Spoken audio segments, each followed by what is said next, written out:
Hey, what's up? Sam here. Today, we are going to take a look at the difference between a torque sensor and a cadence sensor e-bike, and I will try to help you decide which one might fit you the best.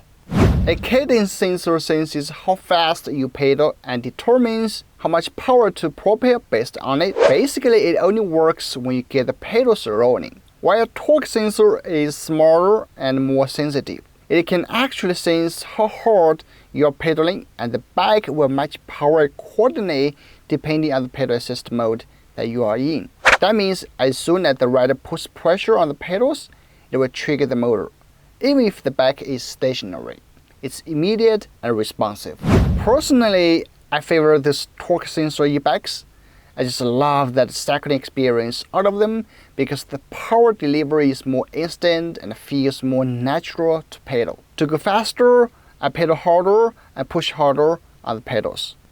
Torque sensors are generally found in more expensive e-bikes and higher quality brands, but I find that paying more for an e-bike with a torque sensor is totally worth it. Having one makes it feel like you are pedaling twice as fast and with more power as well. Like the torque-driven urban bike, the Alligator City Crosser offers 5 pedal assist levels. Level 5 amplified your pedaling power by 200%. That's why I always use the Alligator City Crosser as my daily driver. It's lightweight, powerful, and comfortable.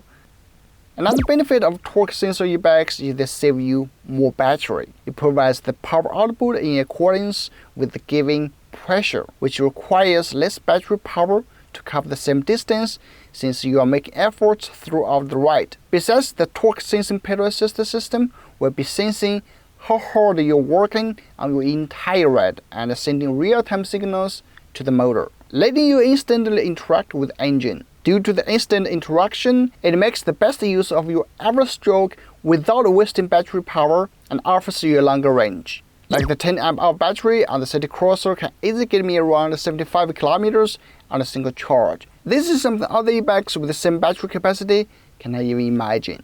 If you are interested in torque-driven e-bikes, then I highly recommend Alligator City Crosser. You should really own one. That's the video. Thanks for watching. I'm Sammy. Will see you in the next one.